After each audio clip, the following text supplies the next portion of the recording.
Hello, hello. Let's talk about some data. How's it going, Sam? Doing well. How are you doing? I'm great, man. You want to start by introducing yourself? Tell us a little bit about yourself, your company, and etc. Yeah. So I have the pleasure of serving a marketing team at Bitly. I'm the VP of acquisition there. I've also had the privilege of a pretty long tech career. I've been working in tech for about almost 20 years now, which ages me a little bit. But in that time, I've worked a lot in different systems, a lot working with sales teams and driving pipeline and revenue. Awesome. And for those of you that don't know me, my name is Matt. I am the GM of Breeze Intelligence, HubSpot's latest product that we launched today. And that's a buyer intent and data enrichment product. And our conversation today, we're going to talk all about data and having a data strategy. And we're going to learn a lot from Sam here on how they use data at Bitly and how they think about their kind of like comprehensive or cohesive data strategy. Maybe we can kick off. What's one sentence of like the most important way that you use data today and go to market? Yeah, I think the most important way we use data today is to learn more about who our users are. So being able to build a profile of who's coming to our website, who's connecting with sales, and more importantly, who's actually buying our software. Awesome. So is that mostly data enrichment, like taking the inbound data that you have and adding more data to it? It's a combination. So I think one of the things that is kind of misleading is data enrichment is only pulling from third-party sources. There are a lot of ways to enrich your data. Third-party is just one of those. So as you're thinking about your own strategies, like think about how can you pull in data from third-party sources, but also pulling in data from first-party and your own way of collecting data. So how are you doing that, and how are you then enriching the record? Because you don't want to ask the user to fill out, a 30 question questionnaire. Right. You want to collect that information up front. So how do you do that at Bitly? How do you, from first-party data, making sure you have everything you need, like how do you get it from customers without making them fill out a 30-question form? Yeah, so at Bitly, we do it a really interesting way. So we do leverage a third-party data tool, and that goes through our sales funnel. So today, our sales funnel, as we're collecting a little bit of information, we do enrich it with Clearbit, actually, and using the third-party data from Clearbit. But our first-party data actually comes from our product itself. Yeah. So we're leveraging the product data to understand how users are using our product, and then using that data to then actually personalize our campaigns. And what are the top couple attributes or properties that you're pulling from the product? So from the product, we're really looking at usage data, understanding how much a user is using our product, if they're using it on a repeated basis, and then the frequency of the use. And so depending on very specific actions that we're measuring for, we'll actually change the onboarding campaign that they're getting so that we understand, oh, you've already taken this action. Now let's push you to the next action that gets you deeper into our product. Awesome. So to repeat back, it's you're like counting usage. You're creating a usage score. You're using that to drive engagement or personalize like onboarding campaigns or outreach campaigns or upgrade campaigns. Is that right? Yeah, I would say a score is probably over what we've got today. I mean, we're being really scrappy today, but like the intent is eventually to, yes, build it into a score. I think you can call it a score. It's all right. Like, a count equals a score. Yeah. Maybe let's take a little bit of a step back. We've been using this word intelligence a lot. Can you define what you think of, like what intelligence means to you? So intelligence to me is really getting some insight into the users that's coming to your website. So, when we all think about our marketing, our sales efforts, it's really about gaining a little bit of an advantage. And so the more you know about the user, even their interests, what they're coming to, how much of the organization is coming to your website, that just gives you a little bit of an advantage. So as you think about like intelligence, to me is getting that little bit of advantage, and that comes in the form of data. So do you know about their industry? Do you know what the pain points of those industries are? And then can you start to customize your communication to align to that? One of the problems or challenges that seems to come up when people talk about data is volume. How is that a problem you guys face, of just like raw amount of signal that you have to sort through to like Yes. just noise? Yeah. So at Bitly, we operate two brands. Our volume is so large. We drive actually over 1 million users a month. to both of our platforms. And so when you're trying to figure out how to append that data, one of the biggest challenges we run into is just cost prohibitive. Like you cannot run data append on over 1 million records without spending a lot on that. So one of the challenges we have, and something that we've been thinking through, is how do we start building rules on top of our acquisition strategy that allows us to parse out certain records and say, these are records that we want to send to data append and enrichment. Yep. And these are records that we may just want to send down the onboarding flow. And so we're actually actively working on how we're going to build that system here in the next 6 months or so. Right. So it's like, so how do I decide what to selectively spend additional resources on finding more data for? Like, how do I find signal and then double down on that signal and do my enrich there and append there? Is that right? That's correct. Cool. And how? How do you choose which records to selectively enrich today? Like, what does that flow look like? Yeah, today it's actually a very simple flow. We only are enriching the data of the hand raisers. So users that are coming in and saying, I want to speak to sales, are the ones being enriched today. What we're looking to build in the future is a way to identify potentially opportunities for our sales team and making sure we only enrich those records. And then for the vast majority of our users who happen to be consumers, we also know we can't enrich them. So when we think about like the number of new users in our database that are using non-business email addresses, it's actually a quite large percent. Yeah. And so that limits our ability to enrich. So some of it is not our choice, but we are trying to identify ways of enriching in a more intelligent way. Yep. So that we are only enriching the data that we want to send to sales, and then for any personalization within our marketing flows. And maybe this is an obvious question, but like, why are you enriching hand raisers? Like, what do you do with that data? Yeah, so part of it is the friction of the form. There's a lot more information that we'd like to know about every single prospect that comes to our website, but we don't want to ask them all the questions in one giant form and basically give them a gauntlet of questions to go through. So we use enrichment because it's a great way to kind of shortcut it. We can ask a handful of questions, 3 or 4 questions, get the user into our sales funnel, allow enrichment to add the additional data around company size, industry, even some things around their tech stack. And then that allows our SDR team to even get deeper into the conversation. So now they can send a personalized message reaching out saying, hey, I noticed you're in this industry and this is a common problem that we solve in this industry and we can solve that for you. So it's our way of shortcutting the amount of questions that our SDRs need to collect, Yep. but also allowing our marketing to be more effective by not asking so many questions on the form. And not asking so many questions in the form, are you using form shortening at all there, where you like dynamically shorten, or is it more we're going to trust the enrichment data and just ask the things that we can't get from enrichment on the form? Yeah, so we are not using form shortening at Bitly, but I have used form shortening in my past. Okay. So, at a previous role at Lessonly, we actually used form shortening where we were leveraging Clearbit to, based on the email address, actually fill in the rest of the form automatically. And so one of the nice things about that is like we were able to show a 30% increase to our conversion rate on the form by just adding that level of enrichment where we weren't asking you for more than your email address, and we could actually create a complete lead with just the email. Yeah, that's awesome. I'll break the fourth wall here for a second. Form shortening, live in HubSpot today, like obvious value for anyone with a B2B form. That's what we're talking about here. They increased their conversion rates by 30%? Yes.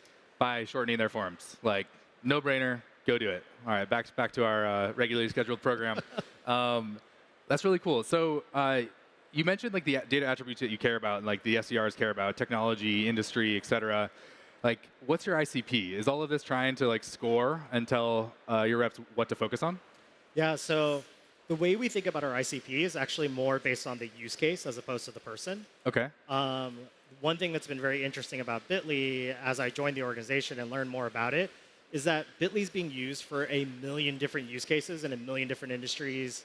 And really what we're focusing on is how we solve the problem. Uh-huh. So when it comes to our sales team, what we're looking for are those high volume use cases where a brand might be looking to use a lot of short links, a lot of QR codes as a way to engage their audience and kind of deliver a digital experience through even like a physical digital experience. Super interesting. So the ICP is really about job to be done in use case, not about like firmographics. Yep. How do you use enrichment data to help you identify those use cases? So that's been a little bit tricky. And really, it's about how we identify the right kind of user. So today, what we've been really leaning into are where the use cases that we have, what are the industries that align to our use cases. So we, in our business, we have a pretty strong use case with the retail industry, Yep. where we know the retail industry has a high volume usage of Bitly and the way they communicate out to customers. So the way we're leveraging enrichment is allows us to identify, oh, this is a retailer that maybe we don't recognize the name, but we do understand that they're a retailer. And that they want to, there's probably a communication there that's using SMS technology. And so for us, that allows us just to kind of infer and use that as a way to get in the door. And then are you using, I'm assuming, but your product data on top of that to identify use case? So if someone comes in from a PLG and they start using the product, are you able to identify what use case they're using the product for? No, that's some of the additional work that we would love to build in. But we work with our engineering team, we work with our data team, and also thinking about like just how our tech stack works, and then identifying what's the best way to pass this data into HubSpot. So that's still all a work in progress right now, but it is where we'd like to head. Totally. One of the things that comes up in a lot of these sessions is like tech stack. I think a lot of people are interested in tech stacks and what those look like. I know you have a pretty solid stack. It's like simple but powerful. I don't know if simple is the right answer. It's powerful. Do you want to take us through your tech stack and like any areas of new investment for you this year? Yeah, so we have a pretty large tech stack.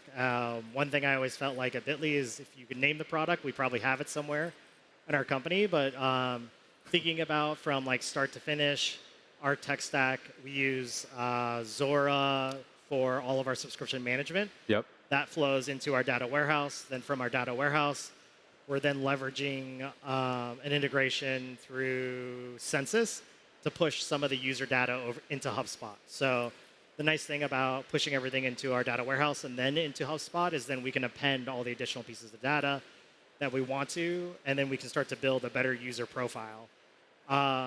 Coming out of HubSpot, though, we do leverage tools like Salesforce, SalesLoft for outreach, and then Gainsight as well for our CSM teams. Nice. And for data into Gainsight, is that also coming through like Census and the data warehouse, or how are you moving that data around? Yeah. So what we're doing right now is we're using our data warehouse as our central hub. Yep. That's collecting all this information and then passing it out.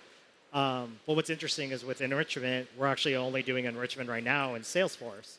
And so we also have the HubSpot Salesforce integration that's allowing us to pull that data back in. Very cool. So like the flow is it's starting on the website, going into the data warehouse feeding into HubSpot, HubSpot's feeding into Salesforce. Does the data warehouse feed into Salesforce? It does as well. So yeah, so it's one of those challenges, I think, of any kind of business is as you're kind of building up your tech stack and you're thinking about your data flow, like definitely a challenge that we have is that we don't really have a single source of truth because we're kind of like merging a single source of truth together. And that's a pretty common challenge in a lot of businesses. Yeah, I think that's very common. I'm sure many people here are facing something similar. What has been in that stack? Like, it sounds reasonably well like set up and configured. What have been the biggest challenges? Like, what are you still struggling with, or where are you trying to invest now? Yeah, so one of the biggest challenges we're actually facing is identifying our sources of truth. And so we're actually working right now with our HubSpot team to build a process where we identify here are all the fields that contain like information. And then through workflows inside of HubSpot, we're actually going to start to merge them all into a single source of truth. So it's our way of taking all these disparate systems and kind of turning HubSpot into a single source of truth just for these fields that we're going through and cleaning up. But we're going through a process right now of actually like force ranking our fields and saying, this is the source of truth. If that is empty, then fill in this next piece with this other field. Yep. That is empty, and so on and so on. So that is something that we are actively working on right now. And it's really important not only for our sales team, but also our marketing team as they're thinking about segmentation, personalization, that they have a single field to decision off of, as opposed to like multiple fields that they're trying to check through. Yeah, I mean, I think that's a common theme that I'm hearing from you is like segmentation, personalization. You are selling based on job to be done in use case, and so you need to understand what those use cases are so that you can personalize campaigns, segment the underlying data set so that you have those segments to go personalize to. What's maybe can you get specific about what those fields are that you want to segment and personalize on? Yeah, so right now, some of the fields that we're working on are even like industry. Uh huh. And the story I can kind of share around industry is we have multiple fields for industry. We have the HubSpot industry field off the company data. We have the Clearbit industry field that we get from Salesforce. And then we have our internal Salesforce industry field that our SDR and sales team has collected over the years. Yep. And what we're finding is that they may be similar, but they don't perfectly align, which Yep. means like for our team, as they think about building their own target lists or segmentation, they have to remember, oh, when I pull from this field, this is the values that I need to enter for retail, instead of just being able to say, oh, from industry field, just give me retail. So that's the mapping exercise that we're going through currently as we think about how we bring our data together and then also clean it up. Yeah. All right, so let's follow that use case all the way through. So fast forward 2 days, and you have perfect industry data. You can identify every single retail lead in the database. How do you personalize to that segment? Like, what do the next couple steps look like? Yeah, so ideally, what we'd be able to do from there is start to change the way we communicate to those users. So even in the onboarding, leaning more into those retail use cases that we know are really powerful and being able to share, because I think a lot of what we're learning at Bitly is that we still have a lot of education to do, where a lot of users think of Bitly as just this URL shortener that you use on social media, but that's not everything we do, and that's not how we serve the majority of our customers. So as we start to think about even how we personalize, it's more about being able to educate and educate as a way to show the value of our product. Got it. So we create our segment, and we've identified that these are retail users. They're using us for URL shortening. We want to expose them to cross-sell them and upsell them to all these other features and functionality that we have. Yep. But that allows us to put into personalized education campaigns. Yeah. Cool. And are you doing those campaigns through HubSpot? Say that again? Are you running those campaigns through HubSpot? We are. So Yeah. ideally, we would want to run all those campaigns through HubSpot. And so part of what we're also working on is how do we scale this in a way that our small team can manage it. And one of the challenges is like you look at a campaign like that and you think, oh, we now need to set up separate campaigns. What we're pushing to and what we're striving for is actually to set up a single campaign and then use personalization and content blocks to actually replace the content. But once again, we're leveraging the enrichment data, the first party data to do all that personalization. Super cool. Are you doing any website personalization? Not yet. It's something that we've talked about when we've started to investigate. We've looked at a couple software products that can help us with website personalization.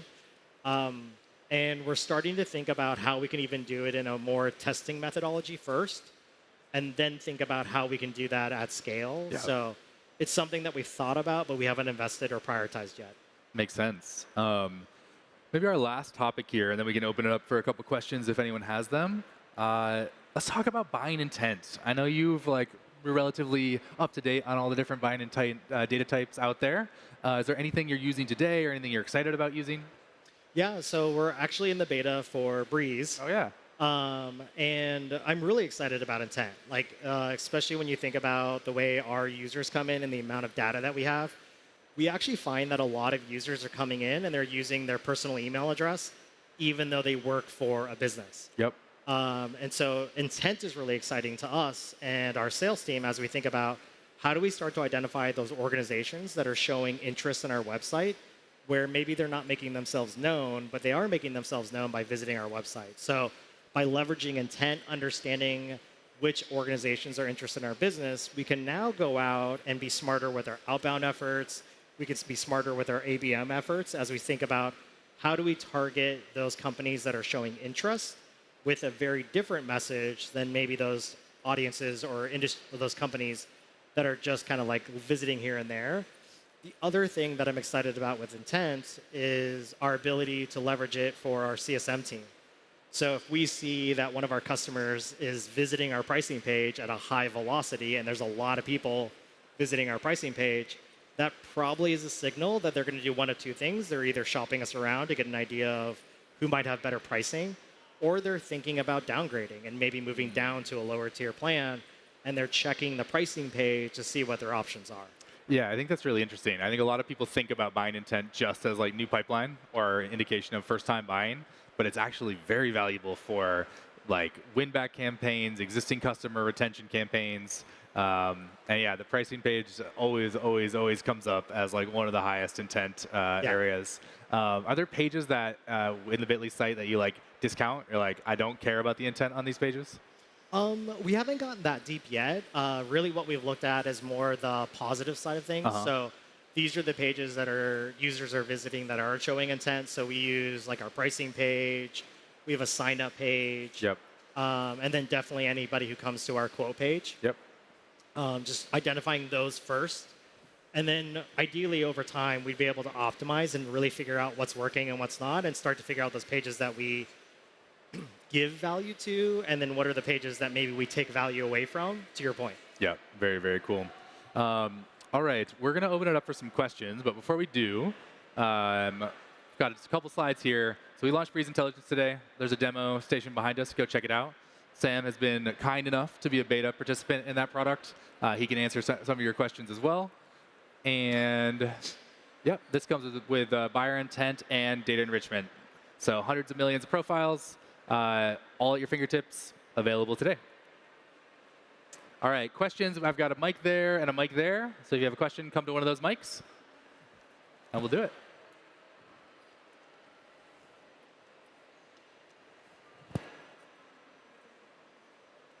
I saw a couple. Yeah, do you mind going to the microphone? Sorry.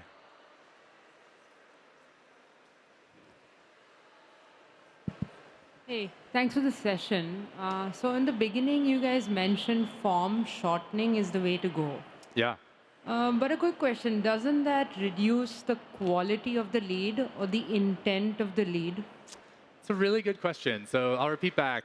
Form shortening, does shortening the form reduce the intent? And like the thinking there would be, if they didn't have the motivation to fill out all the fields, are they a lower intent lead? Maybe. I think it'd be an interesting thing to run on like a case-by-case basis for your business. But what we have found is every single field that you're able to remove past 3 or 4 fields, so like a 3 or 4 field form, pretty solid. But every field past that you're able to remove, you see a 1 to 5% increase in conversion rate. So if you have a 7 field form and you can remove just a couple fields, you can see things like 30% increase in your conversion rate. And I would posit that that is not a massive difference in intent between filling out 4 fields and filling out 7.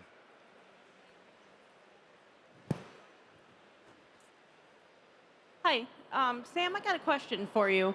When you're doing your data cleanup in your pipeline, are you doing it in the data warehouse by ETL, or are you doing it with Ops Hub workflows in HubSpot? So today we are doing that. Where we're planning on building it today is going to be inside of Ops Hub. And so we're thinking about how we can, right now we're mapping the fields, and then we're going to build a series of workflows that basically evaluate each field and then put that into HubSpot. And then from HubSpot, obviously, we can then push that data back out. But for right now, we're building it for the marketing team, and then we'll figure out the rest from there. Thanks for the question. I don't see any more, so we're going to call it. Sam and I will be just backstage if anyone wants to come for individual questions. Thank you all for your time. Thank you.